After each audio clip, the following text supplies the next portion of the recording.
자, 반갑습니다. 오늘 어디 할 차례예요? 오늘이 내일이 수업 마지막이죠? 오늘 요번 마지막이죠? 신년 요즘 저거 많을 텐데 모임이 많을 텐데 많죠? 많아요? 가긴 갑니까? 안 가요? 못 가요?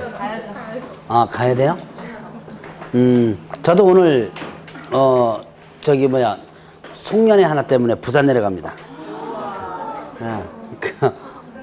오늘도 마침 야간이 없어가지고 네, 저는 내려가도 돼요. 이거 여러분들은 아직 가도 돼요. 12월 달까지는 가도 되는데 1월 달부터는 이제 열심히 공부해야죠. 네, 기왕 시작한 거. 자, 봅시다. 일단 오늘 마지막인데 상가보호법, 상가건물 임대차보호법, 그 다음에 또 실명법 두 가지 하고 나면 뒤에 이제 경매 부분. 혹시 여기 지금 경매하고 있는 것 같은데? 경매 지금 하고 있죠? 그거 들으신 분? 경매 들으신 분? 여기서 들으신 분 없어요? 여기 지금 학원에 지금 무슨 요일인가 경매 지금 오후에 하는 것 같은데. 끝났어요? 혹시 그거 들어보셨어요? 혹시 여기 들어보신 분 안 계세요? 그렇구나. 나중에라도 이제 경매 전문 과정을 한번 들어보시는 것도 괜찮아요. 오늘 아마 경매에 대한 기초 부분이 들어갈 겁니다. 자, 334페이지를 보면, 자, 오늘 보자. 이제 상가건물 임대차보호법. 자, 상가건물 임대차보호법은 저번 주에 배웠던 주택임대차보호법을 연결시키면 여러분들이 쉽게 정리가 아마 될 겁니다. 거의 비슷한 내용이고요. 내용들이 조금씩 제도가 좀 다른 부분만 여러분들이 체크하면 돼요. 자, 일단 보죠. 기왕 기초적인 부분이니까 제도가 어떤 제도가 있는가라고 하는 부분 한번 보고 넘어갑니다. 자, 상가보호법에 일단은 적용 범위. 자, 저번 주에 배웠던 건 잠깐 보죠. 주택임대차보호법이 있었죠? 누구한테 적용한다 그랬죠? 적용 누구한테 하는 거다? 네, 임차인, 주택 임차인에게 적용된다 그랬죠? 근데 어디에는 적용 안 된다 그랬어요. 두 가지. 일단 깔세 적용 안 된다 그랬죠? 깔세가 뭐라 그랬죠? 법적 용어로 일시 사용 임대차. 자, 일시 사용 임대차. 이건 이제 깔세는 실무적 용어고 일시 사용 임대차는 법적 용어죠. 그래서 일시 사용 임대차 적용 안 된다. 그 다음에 또 적용 안 된다가 뭐였죠? 예, 법인이 무슨 용도로? 기숙사 용도로. 법인이 돈 주고 임대차 해가지고 직원이 그쪽에서 사는, 이거는 일단은 주택임대차보호법은 집 없는 서민들을 위한 법이다 라고 했었죠. 그래서 적용이 안 되는데, 다만 이제 적용되는 거 있었다 그랬죠. 중소기업 기본법에 의한 중소기업은 법인이라도 적용이 된다라는 부분이 있었고요. 그 다음에 또 토지주택공사 지방공사 있었습니다. 자, 근데 이렇게 주택은 이렇게 적용되는 부분이 있었는데 상가는 그럼 어떻게 적용되느냐? 상가는 두 가지로 일단은 적용돼요. 일단 거기 보니까 적용 범위가 사업자 등록 신청 대상이면 적용됩니다. 여러분들이 사업하면 뭐예요? 사업자 등록을 내죠? 그래서 사업자 등록 신청 대상만 적용된다 그래요. 그러니까 사업자 등록 신청 대상이 아니라면 적용 안 돼요.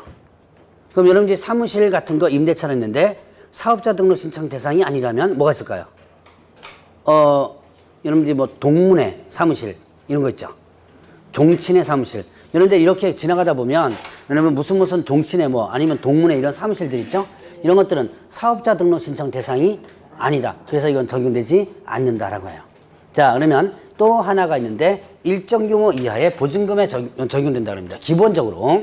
자, 일단은 상가보호법 부분을 보면 일단은 적용 범위는 두 가지가 있었다. 첫 번째, 사업자 등록 신청 대상 임대차만 적용된다. 자, 그러니까 주택임대차보호법과는 조금 어떻게 돼요? 기분이 좀 틀릴 겁니다, 아마. 자, 그 다음에 또 일단은 일정 규모 이하의 보증금에만 해당된다. 자, 그래서 여기가 서울, 그 다음에 또 과밀, 그리고 광역, 그 다음에 그 밖의 지역 이렇게 들어갑니다. 이거는 저번 주에 주택임대차보호법에서 배웠던 부분이에요. 혹시 기억나시는가 모르겠습니다. 자, 수도권 정비기법상의 과밀업체 권역이 있었죠? 여기에 여러분들이 뭘 기억하라 그랬죠? 인천이 여기 들어간다 그랬죠? 다른 지역은 여러분들이 기억할 필요 없어요. 여기는 뭐가 들어간다? 인천 들어간다. 자, 그러면 서울은 이미 과밀업체 권역은 권역이지만 서울은 별도로 빠져나왔죠? 그 다음에 또 광역시에는 그럼 뭐가 빠져요? 인천이 빠지죠. 예, 인천 빠지고 광역시에 포함된 군 지역 있죠? 그래서 제가 인천광역시, 강화군 이런 거 있었죠? 이런 것들은 어디 들어간다 그랬죠? 여기 광역시에 들어가는 게 아니라 그 밖의 지역으로 들어간다 그랬죠. 그러니까 인천광역시, 강화군, 뭐 옹진군 이런 것들은 그 밖의 지역으로 들어간다 그랬죠. 자, 이렇게 광역시에 또 특별한 지역이 있었죠? 네 가지 지역. 안산, 용인, 예, 김포, 광주. 예, 그건 좀 기억해 놓으시면 좋아요. 혹시나 나올 수도 있습니다. 자, 안산, 용인, 김포, 광주 요 네 가지는 지금 당장 기억할 필요 없어요. 이건 언제까지 기억하면 돼요? 예, 시험 보기 전까지만 기억하면 됩니다. 지금 기억해서 그러니까 미술 쳐놓고 당장 기억하려고 할 필요 없습니다. 그냥 지금 들으면 돼요. 자, 안산, 용인, 김포, 광주는 과밀업체 권역이 아니다. 자, 과밀업체 권역도 아닌데, 근데 뭐가요? 보증금이 아무래도 높죠? 그 밖의 지역으로다가 하기는 그러니까 여기다 집어넣은 거예요. 자, 이 지역이 지금 주택임대차보호법과 같아요. 그러니까 주임법을 잘 공부하면 상임법은 생각보다 쉬워요. 자, 그러면 여기에 규모 이하의 보증금에만 적용되는데 서울은 얼마의 보증금이냐면 얼마예요? 4억 이하. 자, 그 다음에 과밀업체 권역은요? 3억 이하죠? 자, 그 다음에 광역시는요? 예, 2억 4천. 저 머릿속에 저 잘 모르니까 여러분들 좀 대답 좀 하세요. 예, 여러분들 대답 기다리고 있다가 제가 나중에 저 황당한 일 벌어지는 게도 합니다, 이게. 자, 광역시는 얼마? 2억 4천. 자, 여러분들이 가끔씩 선생님들이 자꾸 물어보죠? 이런 거. 그러보면, 아, 선생님 이거 까먹고 있구나. 그러면 돼요. 그러면은, 그거 거의 맞아요. 자, 그 다음에 그 밖의 지역은 얼마다? 1억 8천 이렇게 되죠? 이렇게 구분을 합니다. 자, 1억 8천 맞죠? 네, 맞죠? 네. 대답을 하니까 내가 틀린 것 같아서 못 들으시네. 자, 근데 이 금액이 좀 이상한 금액이에요. 자, 지금 서울은 4억 이하고, 그 다음에 또 과밀업체 권역은 3억 이하고요. 광역시는 2억 4천이고, 그 밖의 지역은 1억 8천 이하의 보증금에만 기본적으로 적용되는 거예요. 근데 이 금액은 계약서에 기재된 보증금이 아니라 환산보증금이라고 합니다. 그래서 어떻게 환산하냐면, 자, 보증금 더하기, 그 다음에 월세 곱하기, 뭐다? 100, 이게 적용되는 거예요. 보증금 더하기 월세 곱하기 100. 자, 이게 적용된다. 자, 그래서, 여러분들이 아마, 민법에서 요번에 또 배우시는지 모르겠는데, 자, 다시 한번 짚고 넘어갑니다. 자, 그러면 이렇게 환산해가지고 요 보증금 이하에만 적용된다. 근데 문제는 뭐냐면 이게 슬금슬금 어떻게 돼요? 이제 깨지고 있어요. 점차 이 규모의 보증금이 넘어가더라도 상가보호법을 적용시키는 규정들이 늘어나기 시작합니다. 처음에 뭐만 나왔냐면 대항력 하나만 일단 예외가 이제 나오기 시작했거든요. 근데 여러분들 교재 보세요. 여러분들 교재 보면 여기 보니까 그 335페이지 잠깐 보세요. 거기 보증금 규모 초과 시에도 적용되는 것 해가지고 대항력과 양수인 임차권 승계 계약금 여부 쭉 나오죠. 자, 이렇게 해서 점점 늘어나요. 이게 이거 3번에 걸쳐서 늘어났습니다. 이게 처음에는 하나만 예외를 줬다가 점점 규정이 늘어나고 있고요. 아마 제가 듣기로는 이 규정이 앞으로는 없어질 것 같다는 얘기가 나와요. 그럼 아예 어떻게 돼요? 자, 여러분들이 저번 주에 보니까 주택임대차보호법 잠깐 배우셨죠? 그때 보증금 규모 따졌어요? 안 따졌어요? 따졌어요. 그 따진 거는 따지긴 따졌어요. 근데 그거는 여기서 따진 게 아니죠. 적용할 때는 보증금 규모를 안 따졌어요. 언제 따졌냐면, 예, 그렇죠. 소액 보증금의 우선 변제, 소액 보증금 따질 때 있죠. 그러니까 가장 먼저 일정 금액을 주는 거 있죠. 거기서는 보증금 규모를 따졌는데 적용할 때는 보증금 규모를 안 따졌죠.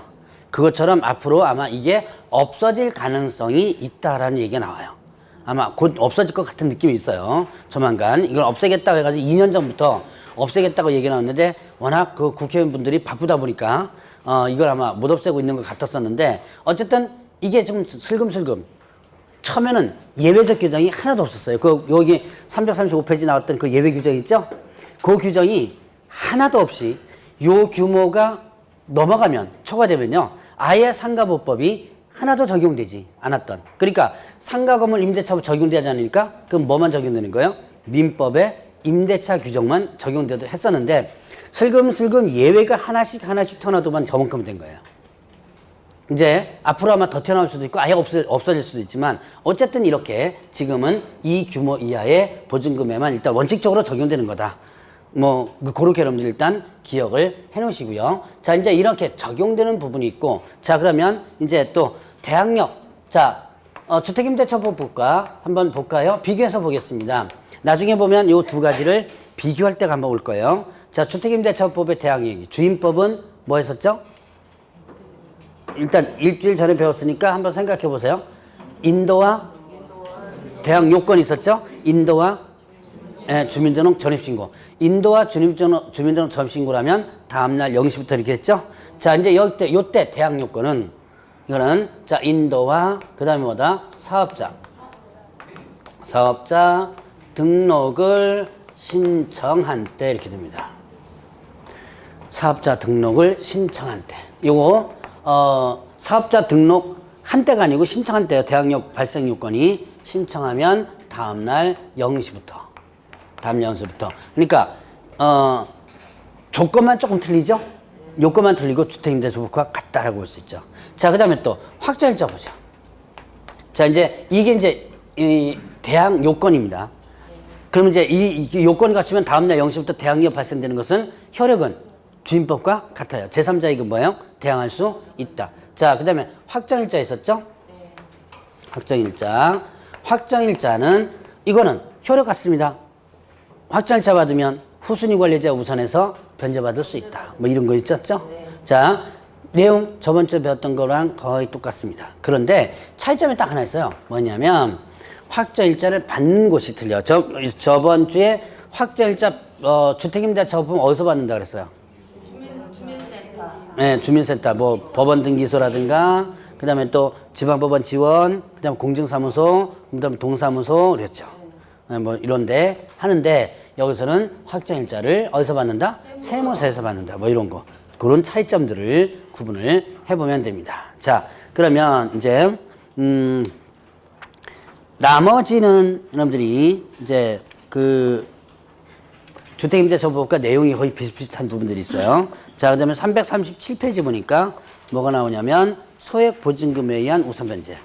자, 뭐 민법에서 배웠다 그런 거 하지만 아무튼 여기서 한번 쭉 한번 구분해보고 넘어갑니다. 자, 소액 임차인에 대한 우선 변제 이렇게 되죠. 자, 소액보증 우선 변제. 이걸 흔히 다른 말로 뭐라고 하나 달았죠? 소액임차인 후 소액보증금 우선 변제, 이걸 다른 말로 최우선 변제다라고 했었죠. 실제 시험 문제도 최우선 변제라고 나오기도 해요. 그 때문에 최우선 변제라고 많이 얘기를 하는데 그러나 이건 법적 용어가 아니라 그랬죠. 경매 실무 용어에 불과합니다. 근데 출제하는 사람들이 가끔씩 자기 이제 경매 실무 용어로서 최우선 변제라고 많이 표현을 하기도 하지만 실제 어떤 선생님들은, 어떤 출제위원들은 소액보증금 혹은 소액임차 우선 변제라고 시험 문제를 냅니다. 그렇기 때문에 이걸 먼저 기억하는 게 아니라 이걸 먼저 기억하라. 자, 그러면 이거는 조건이 일단 뭘 갖춰야 된다? 주택과 같습니다. 뭘 갖춰야 돼요? 대항력을 갖춰줘야 됩니다. 그러니까 자, 상가니까 뭐예요? 인도와 사업자 등록 신청 하면 다음날 0시부터 대항력 발생되죠? 대항력 갖춰야 되고, 확정일자는 일단 요건이 되지 않는데요. 자, 그러면 일단 지역이 서울, 그 다음에 과밀, 그리고 광역, 그 다음에 또 그 밖의 지역 이렇게 있죠. 가끔씩 보면 이거 암기 안 하시는 분들이 가끔 있어요. 우리 저 민법 선생님은 기억하라 그럴걸요? 하라 그럴, 나중에 아마 하라 그럴 거야, 아마. 암기하지 말라 소리 안 했죠? 예, 이해하라고. 나중에 이제, 이건 뭐, 이건 이해가 일단 당연히 우선이고, 그 다음에 또 이 숫자는 여러분들이 외워야 돼요, 나중에. 숫자는. 근데 왜 외워야 되냐? 이거는 제가 꼭 머릿속에 기억하라고 합니다. 왜 기억하라고 했냐? 주택임대차보법상의 최우선 문제도 마찬가지고요. 적어도 여러분들이 실무에 가가지고 주택임대차법이 얼마에 얼마인지, 상가 임대차 줄 때 얼마에 얼마인지를 알고는 여러분들이 중개해줘야죠. 근데 이거를 가끔 보면 어떤 민법 선생님들은 이거 시험 문제 안 나오니까 외우지 마세요 그러거든요. 근데 이걸 저는 외우라 그래요. 왜냐하면 중개실면 나와요. 그래서 중개실면에서 상당히 중요합니다. 예를 들어 상가 임대차 중개 주거나 아니면 또 뭐 할 때 주택임대차 중개 줄 때는 반드시 어떻게 돼요? 이거를 확인해야 되거든요. 그런데 이거를 머릿속에 암기를 안 해놓으면 여러분들이 중개를 해줄 때 헷갈릴 수가 있고요. 물론 이제 나중에 제가 이제 그런 얘기를 하겠지만 이렇게 이 인터넷에 가면 떠도는 게 있어요. 그거를 이제 프린트 해가지고 이게 유리창에 이제 뭡니까 책상 밑에다가 꼽아 놓으면 되지만 그래도 지금 현재 거는 어느 정도는 알아두셔야 돼요. 지금 현재 것도 제대로 모르고 중개해 주는 사람이 많아요. 도대체 어떻게 공인중개사 시험을 어떻게 쳤는지도 모르는 신기한 분들이 가끔씩 있습니다. 이 정도는 여러분들 좀 기억을 좀 해놔라. 자, 보죠. 그러면 여기서 보면 이제 지역은 아까 여기에서 있는 거와 같고, 자, 서울은 이제 소액 임차인, 소액 보증금이 서울은 얼마? 6,500 이하의 보증금액. 자, 서울은 6,500이죠? 6,500 이하의 보증금액 얼마예요? 네, 2,200에 대해서만 가장 먼저 우선 변제해 준다. 자, 과밀억자 권역은요 얼마예요? 5,500 이하의 보증금 얼마를요? 1,900만 원에 대해서 가장 먼저 변제를 해주는 거예요. 자, 그러니까 지금 주택임대차법과는 약간 어떻게 돼요? 숫자가 좀 틀려지죠? 자, 그 다음에 광역시는 얼마예요?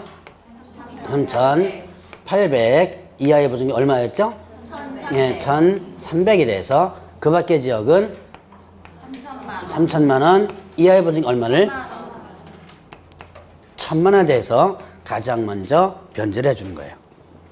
근데 이 금액이 좀 특별한 금액이에요. 자, 여러분들 주택임대차보호법에서는 조금 약간 차이점이, 자, 이거는 요 3천만 원, 3,800, 5,500, 6,500 이거는 환산보증금입니다. 환산보증금. 그래서 자, 이거는 보증금 더하기 월세 곱하기 얼마?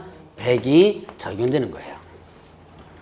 자, 저번주에 배웠던 주택임대차보호법과 보면 조금 틀린 부분이죠. 숫자도 물론 틀리지만 상당히 많이 틀린 게 바로 뭐냐면 환산이에요, 이게. 자, 주택임대차보호법은 이런 환산이 없었죠. 네. 이런 거 못 들어봤죠, 저번주에 배울 때. 민법에서 못 들어봤고 아마 제가 할 때도 못 들어봤을 거예요. 그런데 상가는요, 이렇게 소액임차에 대한 우선 변제 부분도 환산보증금이 적용되는 거예요. 그러니까 한번 계산해 볼까요? 자, 서울 같은 경우는 6,500입니다. 6,500이니까 봅시다. 보증금 1,000만 원에 월세가 50만 원 할까요? 월세 50만 원. 이런 거 있나 모르겠다. 보증금 1,000만 원에 월세 50만 원. 보겠습니다. 계산하면 얼마? 곱하기 얼마죠? 100 하니까 얼마? 5,000이죠. 자, 5,000에다가 요거 1,000 더하니까 6,000.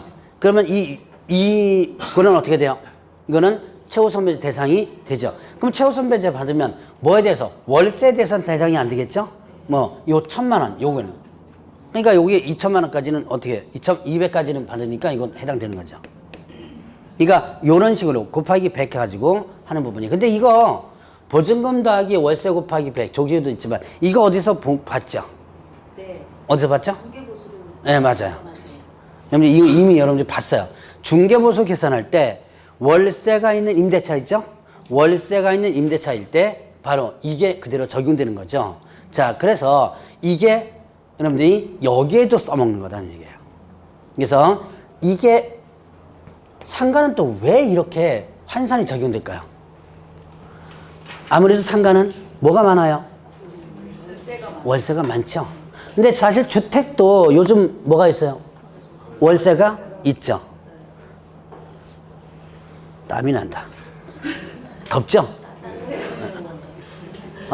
제가 늘 얘기하지만 그 춥고 배고파도 졸리지만 등 따시고 배불러도 졸린데 아직까지는 졸리신 분이 없구나. 봅시다. 지금 보면 저는 이제 땀이 좀 많이 나요. 이 갱년기가 봐 이거. 갱년기 같이 보이죠 이게.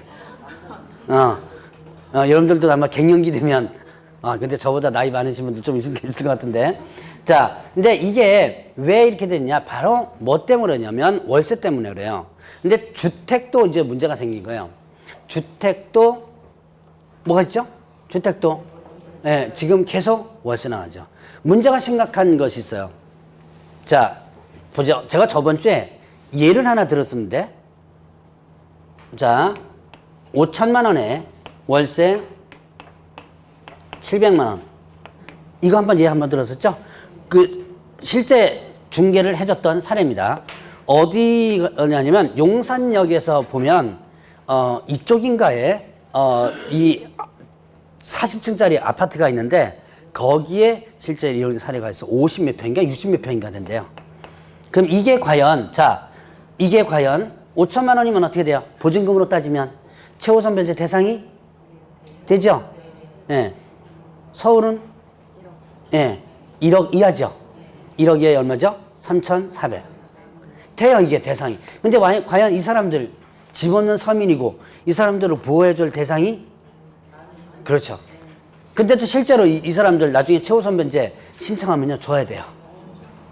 왜냐? 법으로다가 지금 정해졌으니까 줘야 돼요, 이거. 자, 예를 들어서 3천만 원에 400만 원 하는 이런 데 수두룩합니다, 지금 요즘. 3천만 원에 300만 원, 400만 원 이제 수두룩해요, 지금. 주택 같은 경우. 그런 경우도 지금 최우선 변제 신청하면요, 줘야 돼요, 이거 3천만 원. 여러분들이 300만 원씩 하면 300만 원, 400만 원이 어지간한 사람이 월급이죠. 그런데도 지금 줘야 돼요, 최우선 변제 신청하면. 왜 돼요? 예전에 한번 한 10년 전쯤 됐는데 지방법원에서 이걸 안 준 거예요. 너무 많다 그래가지고. 이거는 주택임대차보호법의 성격상 집주인법이 뭐가 아니다. 집 없는 서민을 대상으로 하기 때문에 이런 사람들은 집 없는 서민이 아니라 그래가지고 안 줬는데요. 졌어요. 나중에 대법원 가서 졌어요. 그래서 다시 파기환송돼가지고 다시 바꿔라 그래가지고 했습니다. 왜냐? 순수하게 법 가지고만 따져야 되기 때문에. 그래서 아마 앞으로도 계속 법무부에서도 주택임대차보호법도 이렇게 지금 보증금에 월세 이걸 집어넣으려고 지금 하고 있는데 못 집어넣는 이유가 이렇게 집어넣어 버리면 진짜 돈 없는 사람들이 갑자기 올라가 버리는 거예요. 진짜 돈 없는 사람도 있을 거 아니에요. 예, 그런 사람들이 나중에 피해를 입기 때문에 벌써 한 10년 전부터 이걸 올릴까 말까 지금 하고 있는 와중에도 좀 못하고 있는 거죠. 그래, 어쨌든 지금 그렇다라고. 그러니까 주택임대차보호법과 상가임대차보호 차이점을 여러분 제가 한번 비교해서 설명을 하는 겁니다. 자, 이제 이렇게 해서 한번 구분을 한번 해보고요. 자, 임차권 등기 명령 신청 제도라든가 이런 내용은 주택임대차보호법과 내용이 같아요. 자, 그러면 340페이지를 쭉 올라가다 보면 뭐가 나오냐면 임대차 기간의 보호. 자, 임대차 기간 몇 년 보호하죠? 1년이죠? 자, 거기 340페이지 보니까 보호되는 기간 있죠? 기간의 정함이 없거나 1년 미만으로 정함된 차는 몇 년으로 본다? 1년으로 본다. 주택은 몇 년 보호했죠? 2년. 상가는? 1년. 앞으로 제가 하나 더 임대차를 얘기할 거예요. 시험 문제 실제 나옵니다. 농지 임대차 얘기할 거예요. 이제 앞으로는 농지 임대차는 어디 나오냐면 농지법에 나와요. 여러분들 농지법 어디서 배워요? 공법에 배우죠? 근데 이게 농지법이 공법에는 어쩌다가 한 문제나 두 문제 나오기 때문에 별로 완전 찬밥 신세입니다. 실제로 하면 공법 선생님한테 거의 다 100%가 농지법은 한두 번 정도만 하고 거기다가 앞에서 국토기획법 이런 것만 많이 해요. 근데 이 농지법이 실무에서 상당히 중요해요. 그래서 아마 제가 나중에 농지법 강의를 좀 할 겁니다. 그때 농지법 전체가 아니라 농지 임대차 강의를 좀 할 거예요. 근데 농지 임대차에서 보면 보호되는 기간이 몇 년이냐면 혹시 들어본 분? 3년이에요. 네, 농지는 3년. 그래서 제가 늘 세 가지를 얘기하거든요. 3, 2, 1 이렇게 얘기를 해요. 농지 3년, 주택 2년, 상가 1년 이런 식으로 얘기를 합니다. 나중에 저 농지 임대차 부분 하면서 한번 잠깐 얘기를 할 거예요. 자, 그러면 나머지 뭐 1년 미만으로 정한 임대차에 대한 유효함을 주장할 수 있다. 누가? 임차인이 유효함을 주장할 수 있다. 이거 주택과 같죠? 그러니까 가만히 보면 제도의 차이점만 있을 뿐 내용은 거의 비슷한 부분들이 많습니다. 자, 그러면 이제 뒤에 차임에 대한 증감 청구권 있고요. 그다음에 이제 이거는 그냥 그 증액 제한하는 부분 볼까요? 자, 증액 제한 몇 프로로 증액하냐면 9%. 100분의 9. 341페이지죠? 100분의 9 이렇게 돼요. 그래서 이제 그 100분의 9를 초과하지부터 주택은 몇 프로였죠? 5%. 예. 네. 제가 잠깐 한번 언급을 했었죠? 5%. 자, 그다음에 또 이제 권리금. 자, 권리금에 대해서 간단하게만 보죠. 이 권리금이 이게 이제 조금은 이게 만든 게 좀 엉터리예요. 나중에 좀 더 깊게 설명할 때는 제가 한번 얘기를 하는데 여러분들이 실질적으로 권리금은 법적으로 일단 기본적으로 한번 생각해 보세요. 법적으로 보호된다고 생각했나요? 안 된다고 생각했나요? 네, 안 된다고 생각했죠? 그래서 권리금 자체, 특히 상가에 대한 권리금에 대해서는 분쟁도 많이 발생하고 해가지고 권리금은 보호되지 못한다고 생각했는데 일정 부분을 권리금을 보호해주는 제도가 나왔어요. 그게 이제 권리금 보호제도인데 문제는 이게 많이 엉터리예요. 지금 이거 세부적으로 보기는 좀 그런데 어쨌든 지금 상가보법에는 이게 권리금에 대한 보호제도가 있다. 그래서 여러분들이 일단 이 임대인이 임차인이 권리금 받는 것을 방해해서는 안 되는 그런 규정을 권리금 보호제도로 나온 거예요. 근데 조금 내용이 좀 맞지가 않습니다. 어쨌든 이런 내용이 있다라는 것만 여러분들 일단 구분을 해보시고 들어가시면 돼요. 자, 상가보법에 대해서 그냥 쭉 한번 훑고 지나간 겁니다. 일단 이런 내용이 있다는 것만 한번 훑고 지나간 거고. 자, 그러면 이제 340페이지 343페이지 보니까 부동산 실권리자 명의 등기하는 법률. 소위 말하는 뭐예요? 부동산 실명법. 자, 이거는 명의 신탁이라는 거 민법에서 들어보셨죠? 네. 예. 민법도 대충 이제 진도 끝났죠? 네. 예. 상가하고 실명법 안 했어 아직? 했죠? 여기까지 아마 거의 다 대충 민법도 이번 주에 끝났으니까 대충은 끝났을 거야 아마. 이제 대략적인 기초 부분이니까. 자, 보죠. 뭡니까? 자, 부동산 실권리자 명의 등기하는 법률. 말 그대로 이거 뭐 해석하면 부동산에서 실권리자 명의로 뭐하라? 등기하라. 말 그대로 법이죠? 부동산에 대해서는 어떻게 된다? 실권리자 명의로 등기하라. 그럼 다른 사람 명의로 등기해서는 안 된다. 그래서 줄이면 이것을 뭐라고 표현해요? 부동산 실명법이라고 표현합니다. 어디서 많이 들어본 거 하잖아요. 금융실명제가 있죠? 왜? 금융실명제. 그것처럼 부동산도 등기를 하면 자기 명의로 등기하라. 다른 사람 명의로 등기해서는 안 된다라고 하는 부분이에요. 바로 다른 사람 명의로 등기하면 뭐가 되는 거예요? 다른 사람 명의로 등기하면 이게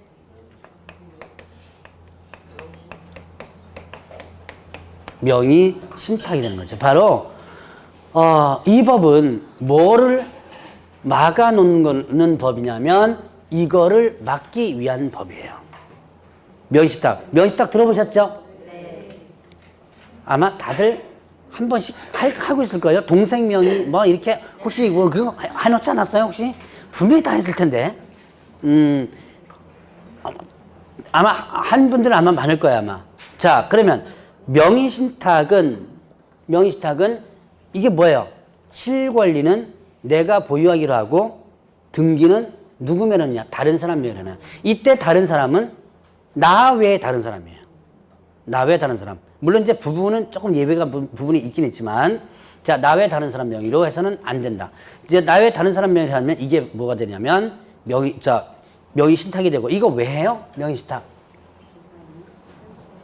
그러니까 내 건데 다른 사람 명의로 등기를 왜 해놔요? 네, 일단 세금을 뭐 하기 위해서? 자, 이제 이거 보죠. 이건 세법 시간에도 아마 할 거지만 이게 절세일까요? 탈세일까요? 탈세. 아, 뭐 세법 시간 잘 배우셨죠? 절세와 탈세 개념은 세법 시간에 잘 배웠을 거 아마. 그러면 결국은 그 세금을 뭐 하기 위해서 탈세, 즉 포탈이라 그랬죠. 세금을 그 다음에 또 목적 있어요. 어떤 목적이냐면 강제 집행 면탈이라는 얘기가 있습니다. 그럼 강제 집행이 뭐예요? 강제 집행. 예, 경매예요, 경매. 경매나 공매. 어제 뉴스인가? 박유천이가 뭐 30억짜리 아파트가 있다 그러는데 그게 공매로 들어갔다며요? 그랬다가 뭐 얼마 갚아가지고 지금 공매 취소됐다 그러던데 뉴스 들으셨어요? 아직은 드라마는 보죠? 지금 드라마 뭐 봐요? 네? 한국분 내 인생? 저는 원래 이게 남자분들은 드라마 별로 안 좋아하죠? 저는 뭐 기껏 해봤자 드라마는 뭐 역사 드라마 좀 보다가 그러게다가 말고 그러는데 아마 이제부터 1월달부터 드라마 끊으세요. 뭐 드라마 끊으니까 한숨소리가 나와. 이제 드라마는 끊어야 돼요.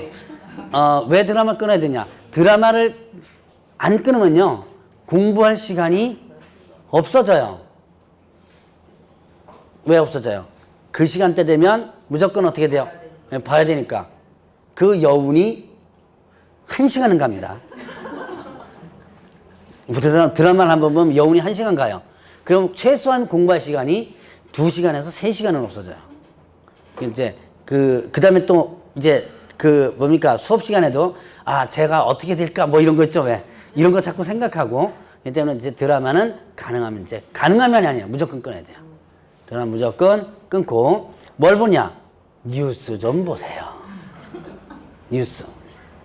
그래서 경제 뉴스 좀 보고 그 다음에 또 돌아가는 상황도 좀 세상 상황 돌아가는 것도 보고 뉴스 좀 보고 그 다음에 또 연예 뉴스 같은 경우에도 사실 여기 공부하는 거와 관련된 부분이 많이 나오는데요. 어제 보니까 박유천이 세금을 못 내가지고 공매가 들어왔다 그러네요. 근데 어쨌든 30억짜리 30몇 억이더라고요. 30몇 억짜리 이 아파트가 공매가 들어왔다가 뭐 세금을 못 냈대요. 그 세금의 일부인가 반인가 완전 내가지고 공매 취소를 시켰다 그러더만요. 자, 그 공매가 뭐냐면 강제 집행이에요. 그러니까 여러분들 흔히들 경매 왜 해요? 조금 이따 경매하겠지만 돈 못 받았을 때 하는 거죠. 이것도 강제적으로 집행하는 거죠. 자, 공매도 마찬가지예요. 근데 내가 만약에 부동산이 있다. 그럼 어떻게 돼요? 그 부동산에 대해서 경매가 들어올 수도 있죠. 그거를 피할 목적. 그러니까 이걸 피한다는 것이 강제 집행 면탈이라고 합니다. 자, 이런 걸 목적으로다가 바로 명의신탁을 하는 거예요. 명의를 다른 사람한테 맡겨놓는다. 그러면 이때 이 명의신탁에 있어서는 일단은 두 사람의 중요한 사람이 나오는데 뭐 어떤 사람이 나온다? 신탁자와 그 다음에 수탁자가 나오죠. 신탁자 그 다음에 수탁자가 나와요. 그러면 신탁자는 누구였어요? 신탁 물건 맡긴 사람이죠. 맡긴 사람이니까 누구예요? 얘는 권리자예요. 실권리자. 신탁자는 실권리자다. 그럼 이제 거꾸로 수탁자는 뭐겠어요? 물건 받은 사람이겠죠. 물건은 수탁 받은 사람입니다. 받은 사람이니까 이 사람은 물건 어떻게 받아요? 그렇죠. 등기로 받는 거죠. 뭐 이거 갖고 가라서 떨렁 집한테 뜯어가지고 갖다 줄 수는 없잖아요. 그러니까 얘는 뭘로 받는다? 등기로 받는 거죠. 그러니까 얘는 누굴 얘기한다? 네, 등기부상 명의자예요. 이렇게 구분하면 됩니다. 그러니까 맡긴 사람 실권리자고 얘가 뭐다? 신탁자. 받은 사람 수탁자죠. 얘는 어떻게 받았다? 뭘로 받았다? 등기로 받은 거죠. 그러니까 등기부상 명의자가 되는 거죠. 자, 그러면 이제 이렇게 해서 신탁자와 수탁자 개념을 한번 간단하게 봤습니다. 자, 그러면 이제 명의신탁에 대한 기본 개념을 자, 뒤로 344페이지 잠깐 보시기 바랍니다. 이런 내용이 있어요. 명의신탁 약정이 아닌 거. 44페이지에 명의신탁 약정이 아닌 거. 자, 양도담보, 가등기담보. 혹시 용어 들으셨어요? 양도담보. 이 뭐예요, 양도담보가? 그냥 용어만 알면 돼요. 지금 말 그대로. 양도해놨죠? 뭘 목적으로? 예, 담보 목적으로. 간단해요. 그러니까 어려운 거 없어요. 양도담보란 양도했습니다. 뭐 목적으로 양도해놨다? 담보 목적으로. 그러니까 어떤 돈을 빌리는 목적으로 해가지고 소유권 일시적으로 어떻게 돼요? 상대방에게 넣어놓은 거죠. 이거를 소유권을 상대방에게 넘겨놓는 대신에 돈을 빌린 거예요. 이게 양도담보라고 합니다. 자, 그럼 가등기담보는 뭐겠어요? 뭐 목적으로? 일단 뭐 목적으로? 담보니까 뭐 목적으로? 돈을 빌린 목적. 담보 목적으로 뭐 하는 거예요? 소유권을 넘겨놓는 게 아니라 가등기를 해놓은 거죠. 자, 가등기는 여러분들 민법에서도 좀 들어봤을 거고, 그 다음에 공시법에서 좀 들어봤죠? 예, 가등기를 해놓는 거예요. 자, 양도담보나 가등기담보는 목적이 뚜렷하죠. 어떤 목적이에요? 물론 이제 순위보전의 목적이죠. 그 순위보전의 목적이지만 여기서의 목적은 담보 목적이죠. 목적이 뚜렷한 거예요. 내가 너한테 등기를 해놓긴 해놓는데 너한테 등기 해놔요. 다른 사람 넘겨놓죠. 근데 목적이 뚜렷하다. 어떤 목적이다? 담보 목적이죠. 예, 물론 이제 가등기는 같은 경우는 뭐 순위보전의 목적이고 뭐 이렇게 있지만, 자, 여기서는 이제 그런 걸 따지기 전에 일단 담보라는 목적이 뚜렷한 거예요. 그러니까 이거는 뭐가 아니다? 예, 명의신탁이 아니라는 거예요. 자, 그 다음에 이런 게 있어요. 부동산의 위치와 면적을 특정하여 2인 이상이 구분 소유하기라는 약정하고 구분 소유자의 공유로 등기하는 경우. 저는 책을 읽으면 더 벅벅거려, 이게 보고 읽으면. 이게 이제 뭐냐면 서로 명의신탁한 거예요. 이걸 구분 소유적 공유등기라고 그러는데요. 줄여서 표현하면 일명 거기다가 괄호 쳐놔가지고 뭐라 그러죠? 상호 명의신탁. 이게 뭐냐면 이런 경우가 있어. 혹시 여러분 주변에 이런 경우 있는지 잘 한번 보세요. 이만한 땅을 A하고 B가 공동명의로 등기를 하는 거예요. 살 때 공동명의로 사는 거예요. 사가지고 그 다음에 요만큼 잘라서 여기에다가 얘는 집 짓고 있고 여기에다가는 여기 집 짓고 있고 그래요. 대문 이렇게 따로내고. 혹시 이런 거 혹시 주변에 보셨는지 모르겠어요. 자, 이게 구분 소유하죠. 등기는 어떻게 돼요? 등기는 이 땅의 등기는 소유는 분명히 어떻게 해요? 따로따로 이렇게 구분 소유했죠. 네, 겉으로 보면 구분 소유된 거예요. 근데 이 전체적인 등기는 어떻게 돼요? 네, 둘이 공동으로 했죠. 이제 줄여서 표현하면 구분 소유적 공유 등기라는 거예요. 그리고 이걸 일명 뭐라 그런다? 거기 괄호에 뭐라고 됐죠? 상호 명의신탁. 자, 나는 요것만 소유하면 될 거를 여기까지 등기했죠? A는. 그러니까 여기에 대해서는 뭐예요? 명의신탁이죠. 그렇죠? 나는 요것만 소유하면 될 걸 갖다가 여기까지 등기했으니까 여기 등기한 건 뭐가 되는 거? 명의신탁이 되는 거예요. 다른 사람이 지금 소유하고 있는데 등기는 네 명이 돼 있죠? 이 B 입장에서 보면 나는 여기만 등기하면 될 거를 어디까지? 여기까지 등기가 돼 있죠? 네, 그러니까 서로 명의신탁한 거다.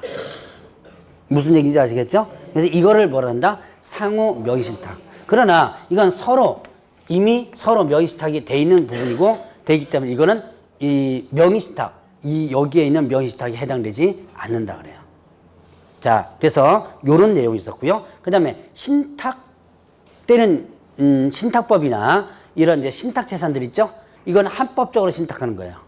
여러분들이 부동산 학견에서 보면 신탁에 대해서 나올 거예요, 아마. 나중에 공부할 거예요. 지금 공부하시는지 모르겠는데 거기 보면 일반적인 신탁과 명의신탁에 대한 비교 뭐 이런 것도 나오거든요, 나중에. 자, 이거는 신탁법의 신탁은 어떻게 돼요? 합법적으로 신탁되는 거죠? 그래서 이거는 명의신탁에 해당되지 않는 거예요. 자, 그래서 이렇게 명의신탁에 해당되지 않는 것들이 있고, 자, 그러면 이제 명의신탁에 해당되는 게 있습니다. 자, 명의신탁에 해당되는 부분들이 있는데 거기 보니까 이런 게 있어요. 명의신탁 약정에는 해당되나 효력 규정 등이 적용되지 않는 경우 이렇게 있거든요. 자, 이거 보죠. 일단 명의신탁에 해당되는 게 있다. 뭐 효력의 유무효는 좀 일단은 따지는 좀 나중에 하고. 자, 부부간의 재산. 남편 재산 누구 명의로 하는 거? 남편 재산 돈을 남편이 벌었죠? 근데 집 살 때 누구 명의로 사요? 네, 와이프 명의로 사죠. 그거 명의신탁이에요. 자, 그래서 자 여기에 이 땅을 남편이 이 집을 남편 명의로 사야 되는데 내가 왜 돈을 누가 벌었으니까 돈 누가 있는 거예요? 남편이 돈을 가지고 있는데 이걸 집 살 때 부인 명의로 샀다면 이건 명의신탁입니다. 자, 그 다음에 또 여러분들이 종중재산 있죠. 근데 등기 누구 명의로 많이 해놓죠? 종중. 여러분 종중이라는 거 들어보셨죠? 네. 가끔 젊으신 분들이 종중하면 뭐예요? 물어보시던데 잘 몰라요? 여러분들이 이제 뭡니까? 우리 잘 모르시는 분을 위해서 이제 이게 젊으신 분들이 잘 몰라요. 종중, 문중 알아요? 문중 들어봤어요? 예. 네. 제가 이제 장씨잖아요. 그러면 이어서부터 위에서부터 쭉 손 이렇게 내려오죠? 바로 요 위에서부터 이렇게 묶어서 이걸 이제 종중이라 그러죠. 왜? 이제 그런 종중재산, 위에서 위에서부터 계속 내려오던 재산들 있죠. 그걸 원래 이제 이게 뭐냐면 민법에서 여러분들 혹시 들어보셨는지 모르겠지만 들어봤을 거예요. 총유라 그래요. 이거를 들어는 봤을 거예요. 아마 이 용어는 깊게는 아마 11월 달에 못 들어봤어요? 네, 그럼 넘어가요. 이 민법에 있습니다. 민법에 있어요. 근데 아마 11월 달, 12월 달은 건너뛰는 부분도 있고 하기 때문에 아마 못 들어본 부분이 있을 거예요. 자, 그런데 이게 총유로 이쪽으로 해서 종중재산 자체를 등기하게 돼요. 그런데 대부분 이런 종중재산을 누구 명의로 많이 등기하냐면 종손 명의. 왜 그 자손 중에서 종손 있죠? 왜? 종손 명의로 등기를 하게 돼요. 이것도 명의신탁이에요. 어쨌든 다른 사람 명의로 어떻게 한다? 등기가 된 거죠. 자, 그래서 이것도 명의신탁에 해당되는 거예요. 자, 그 다음에 종교재산이 있거든요. 요즘 뭐 종교, 과세 문제 참 많죠? 저는 뭐 기본적으로 교회나 절이나 종교에 대해서는 과세를 당연히 해야 된다고 보는데 어쨌든 자, 이런 게 있어요.